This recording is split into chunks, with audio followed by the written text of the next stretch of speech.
আপনাদের সকলকে ট্রেডিং বার্তার তরফ থেকে স্বাগত জানিয়ে আজকে কিসের গুরুত্ব বেশি, ক্যান্ডেলস্টিক প্যাটার্নের নাকি সাপোর্ট রেসিস্টেন্সের, বা কোনটা আপনি ফলো করবেন সেটা নিয়ে আজকে আপনাদের সঙ্গে ডিসকাস করব। শুরুতেই বলবো, আমি কিছু জনকে দেখেছি শুধুমাত্র ক্যান্ডেলস্টিক প্যাটার্ন ফলো করে ট্রেড করতে বা ক্যান্ডেলস্টিক চার্ট প্যাটার্ন ফলো করতে, আবার কিছু লোককে দেখেছি সাপোর্ট রেসিস্টেন্স ফলো করে তারা ট্রেড করে থাকেন। এবার কথা হচ্ছে আপনি কোনটা ফলো করবেন, ক্যান্ডেলস্টিক প্যাটার্ন নাকি সাপোর্ট রেসিস্টেন্স। দুটোরই কিছু সুবিধা আছে, আবার কিছু অসুবিধাও আছে। সাপোর্ট রেসিস্টেন্সও যেমন কোনো সময় কাজ করে, আবার কোনো সময় ব্রেক করে ফেলও হয়, সেম ভাবে ক্যান্ডেলস্টিক প্যাটার্নও বা ক্যান্ডেলস্টিক চার্ট প্যাটার্নও কোনো সময় কাজ করে এবং কোনো সময় ফেল হয়। তাহলে আপনি কোনটা ফলো করবেন? যেহেতু দুটোই কাজ করে এবং দুটোই আবার ফেল হয়, তাহলে আমি বলবো আপনি দুটোর কম্বিনেশন করে ইউজ করুন। কেন বলছি, যদি আমি ক্যান্ডেলস্টিক প্যাটার্নের কথা বলি, সাপোজ আমি ধরে নিলাম ডোজি ক্যান্ডেল। একটা ডোজি ক্যান্ডেল সব থেকে বেশি সাকসেসফুল ভাবে কাজ করে কখন? যখন এটা রেসিস্টেন্সের কাছে একটা ডোজি তৈরি হয় এবং তার পরের ক্যান্ডেল যদি নিচে ক্লোজ করে, তাহলে আমরা সেখান থেকে সেল করে একটা ভালো প্রফিট করতে পারি। তাহলে এখানে কি দেখা গেল?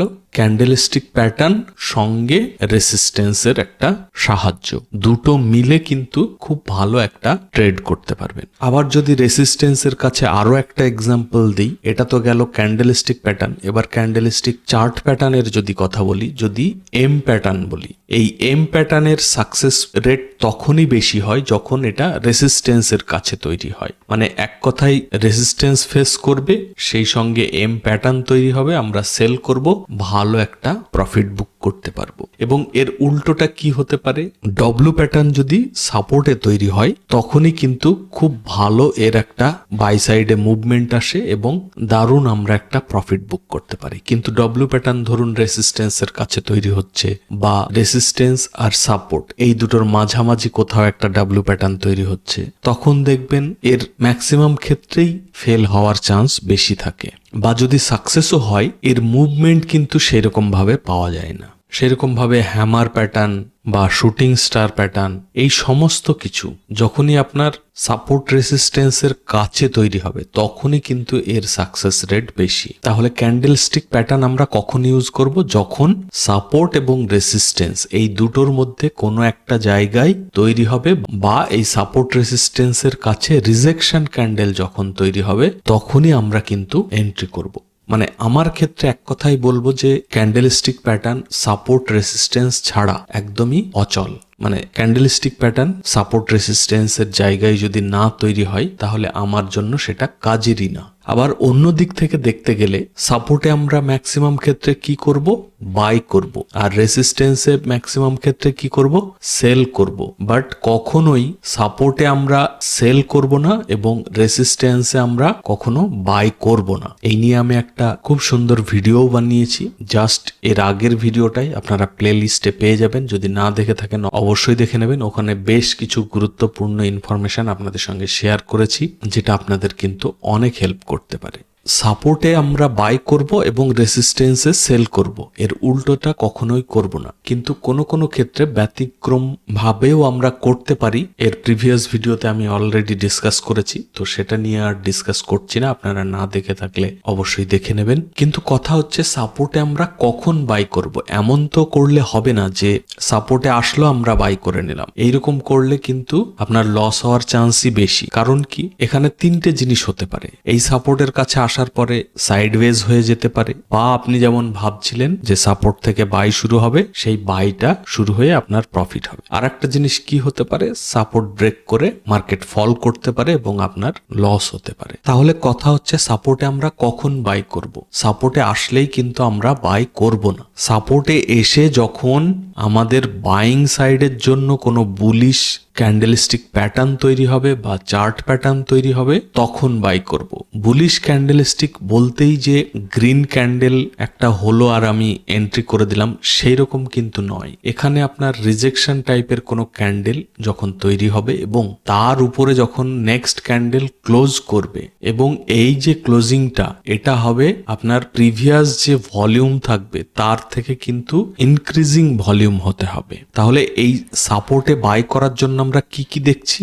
প্রথমে দেখছি ঠিকঠাক সাপোর্ট কিনা। আর সাপোর্ট কিভাবে দেখব? প্রিভিয়াসে বা হিস্ট্রিতে সেখান থেকে বারবার বাইং স্টার্ট হয়েছে কিনা, বা বায়ার্সরা অ্যাক্টিভেট হয়েছে কিনা, বা সেটা ডিমান্ড জোন কিনা, সেটা দেখে আমরা সাপোর্ট বুঝলাম। নেক্সট আমরা দেখব কোনো একটা রিজেকশন ক্যান্ডেল, এবং তারপরে আমাদের দেখতে হবে নেক্সট ক্যান্ডেল যদি তার উপরে ক্লোজিং দেয়। এমন নয় যে একটা ক্যান্ডেল গেল, হাই বানালো, বাট ক্লোজিংটা তার নিচে দিয়ে দিল। সেই রকম হলে কিন্তু সেটাকে আমরা অ্যাভয়েড করব। আমাদের ক্লোজিং হতে হবে রিজেকশন ক্যান্ডেলের উপরে। আর কোনটা কি রিজেকশন ক্যান্ডেল বা কোন ক্যান্ডেলের পরে বাইং স্টার্ট হতে পারে, এই নিয়েও চ্যানেলে ভিডিও আছে, আপনি প্লেলিস্টে গেলেই পেয়ে যাবেন। ক্যান্ডেলস্টিক প্যাটার্নের উপরে খুব ভালো ভিডিও আছে, সেটা না দেখে থাকলে অবশ্যই দেখে নেবেন। তাহলে আমরা কি বললাম এখানে? যে রিজেকশন ক্যান্ডেলের উপরে নেক্সট ক্যান্ডেলটা ক্লোজ করতে হবে। তাহলে দুটো জিনিস কভার হয়ে গেল এখানে। প্রথমে দেখলাম সাপোর্ট বা রেসিস্টেন্স, সেকেন্ড দেখলাম ক্যান্ডেলস্টিক প্যাটার্ন, থার্ডে আমরা দেখলাম কি নেক্সট ক্যান্ডেল তার উপরে ক্লোজ করেছে কিনা। ফোর্থে আমাদের দেখতে হবে খুবই একটা ইম্পর্টেন্ট, সেটা হচ্ছে ভলিউম।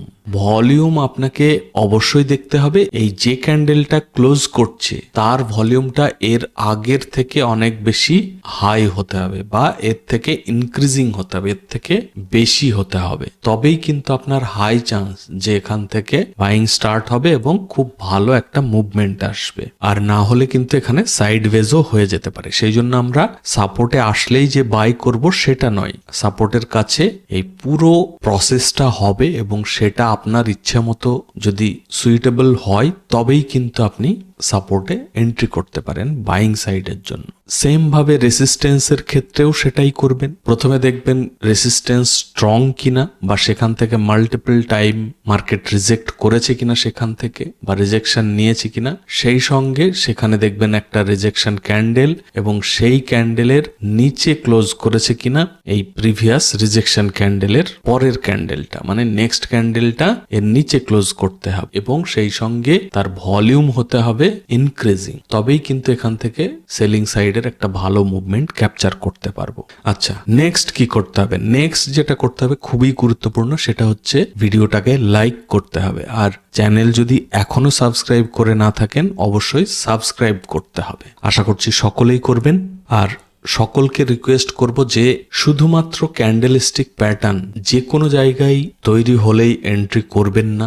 সে 5 মিনিট চার্টে হোক, 15 মিনিট চার্টে হোক, 1 ডে টাইম ফ্রেমে হোক, কখনোই কিন্তু শুধুমাত্র ক্যান্ডেলস্টিক দেখে এন্ট্রি করবেন না, বা সাপোর্টের কাছে গেলেই বাই করবেন না, রেসিস্টেন্সের কাছে গেলেই সঙ্গে সঙ্গে কিন্তু বাই করবেন না। সেখানে সমস্ত কিছুর একটা কম্বিনেশন হলে তবেই বাই করবেন বা সেল করবেন, তবেই কিন্তু আপনার প্রফিটের চান্সটা বেশি হবে। আর কোনো তাড়াহুড়ো করবেন না, পুরো ঠান্ডা মাথায় ক্যান্ডেলস্টিক প্যাটার্ন খোঁজ করবেন সাপোর্ট বা রেসিস্টেন্সের কাছে, এবং সেই প্যাটার্নের পরে নেক্সট ক্যান্ডেল যদি রেসিস্টেন্সের কাছে তৈরি হয় এবং নিচে ক্লোজ করে তাহলে সেল সাইডে, এবং যদি সাপোর্টের কাছে ক্যান্ডেল তৈরি হয় রিজেকশন ক্যান্ডেল, এবং তারপরে যদি নেক্সট ক্যান্ডেল প্রিভিয়াস ক্যান্ডেলের উপরে ক্লোজ করে এবং ভলিউমটাও হাই হয় তবেই কিন্তু এন্ট্রি করবেন। শুধুমাত্র সাপোর্টের কাছে গেলেই বাই করবেন না, বা সেলিং সাইডে যাওয়ার জন্য রেসিস্ট্যান্সের কাছে বা সেলিং সাইডের জন্য রেসিস্টেন্সের কাছে